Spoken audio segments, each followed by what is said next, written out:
This is Eddie Hearn, Matchroom Boxing. You are watching Sporting Icons. You don't need to be anywhere else. Okay, so I've been seeing this quite a bit over like the last few months, which is that apparently I'm hating on Eddie Hearn. Now, yesterday I did a video where I titled the video, which was a question, which is very important to remember. It was a question, not a statement, which was, is the ice starting to break under the feet of Eddie Hearn? And the reason I did that isn't because I just came out of it myself, because I think the ice is starting to break. No. I did that because I'm seeing a lot of that here on YouTube and across social media, people saying it. Canelo lost. Anthony Joshua lost. Dillian White lost. This fighter lost. That fighter lost. Eddie Hearn is about to lose his contract with DAZN. Bye-bye, Eddie Hearn. Blah, blah, blah, blah. It's all over. So my video was actually a reaction to them where I quite clearly stated, no, it's not over. It's okay for fighters to take losses. But for some reason, people don't seem to get to that point of the video. I'm just an Eddie Hearn hater. I'm a Matchroom hater. On the flip side of that, many people call me a Matchroom fanboy. You can never win, such is the emotion with boxing fans. Well, the emotional bias for it. Now, it kind of got me thinking, which I have some questions for every single one of you listening right now. I'd like every single one of you to drop down in the comment section, what are we praising promoters for? What is it that a promoter does? What makes Eddie Hearn, for example, the best promoter in the world? Now, when you look at it, what is a promoter? Well, a promoter, big hint, is in the title. Promote the show. Convince you to watch said show, said fighter. That's their job. Okay? Do they get in the ring and fight? No. No, they don't. So what is it that they do? Do they train the fighters? No, that's the trainer's job. Do they make the fights? Kind of. They have a big input into it, but not really. That's down to the matchmaker, which is why every promoter, every show has a matchmaker. Okay? They will make the fights. The fighter, the trainer in some instances, and most certainly the manager of these fighters will make the fights. They will negotiate the purse and they will say yes or no to certain fights. So what are we praising the promoter for? For what?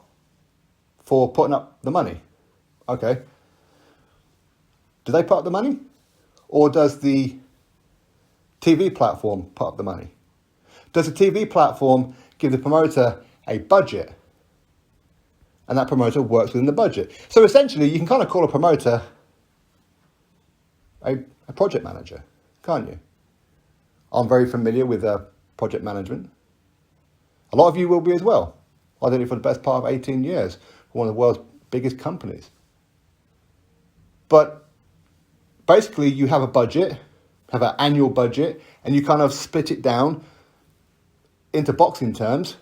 If they have 12 shows in a year, as an example, you'll kind of split it across 12. And you try and work within those budgets. At times, you're going to have to go over budget. So you kind of rob Peter to pay Paul, so one show won't cost so much as the other show does. In some instances, for example, if you've got a big pound-for-pound fighter on your show, or a pay-per-view fighter on your show, or somebody who's very, very marketable, you will approach certain venues, certain countries even. Do you want to put on this particular fighter in your country, at your arena, at your stadium? They'll get extra money that way. So are the promoters actually putting their hand into their own pocket? No, they're not. They're not. So what are we praising promoters for? Why are people getting upset if you say something a little bit negative about an Eddie Hearn show? Or a little bit negative about a Frank Warren show? Or a little bit negative about a Ben Shalom show, or a Bob Arum show, or a Haymon show? Well, a promoter is there to convince you to buy the show. That's their job. Try and get you to watch their show and buy their tickets. They will do multiple interviews, unless of course you're Haymon. They will create posters, or I say their team. They will have a team who creates the posters. They will create social media posts. They will hold press conferences. But then again, you could say, well, the commentary team, that makes the show. Okay, is it the promoter who puts on the commentary team or the TV network? Usually the TV network, isn't it? The sound, the lighting, how it looks on TV. Is that down to the promoter? In some cases, yes. Like boxer Ben Shalom, he has a huge involvement in that and his team with how it looks on Sky Sports currently. We talk about the lights, the music, the action, all that kind of stuff. Eddie Hearn, he never really had that. He does now. Now he's exclusive with DAZN because he wanted his team to have a big input into the feel of the ring walks and all that kind of stuff. But again, the fighters are the ones who choose the ring walk music. So again, what are we praising the promoters for? Now, I'm not saying it's an easy job. Not at all. I'm sure it's very, very stressful when you're dealing with money-greedy people in the world of boxing. You are. There's a lot of corruption going on, a lot of backstabbing going on in boxing. So being a promoter is actually very, very hard. It is very hard. But what are you praising Eddie Hearn for? Oh, well, he put on Joshua and Klitschko. Okay. Did he? Or did Anthony Joshua's management team and Vladimir Klitschko's management team agree to the fight and negotiate the purse between themselves? But Eddie Hearn chose Wembley Stadium. Well, of course he chose Wembley Stadium. Because he knew he was going to sell out. Any promoter would have. Well, Eddie Hearn, he's good at talking. He's funny. Okay, cool. So is that why he's the number one promoter in the world? Or are there other reasons for it? Now, I'm not downgrading promoters at all. It's not a job that I'd like to do, not at all. But at the end of the day, if a show is fantastic, the promoter will get a lot of praise for it. If the show flops, the promoter gets it in the neck. But really, it's down to the fighters, really, though, isn't it? The fighters are the ones who, in some cases, hand select their opponent, along with their managers. The fighters are the ones who get in the ring and either put it all on the line or spend 12 rounds running away, making it a boring fight. They're the ones who do it. So why are people getting emotional if you criticise a promoter? Why do PBC fans get emotional if you criticise shows that Haymon and the PBC will put on? What are you getting emotional about? Well, certain fights ain't getting made. Okay, blame the fighters. Blame the management team for not accepting certain fights. Blame them. Blame the TV network for not putting up enough money to the promoter so they can make certain shows and certain fights. Now, I'm not saying that promoters don't have a big hand in making certain fights. Of course they do. They will be the brainstorm, if you like. I'm saying, oh, on this particular day, we'd like to put a fight at the O2 Arena and we want this particular headliner.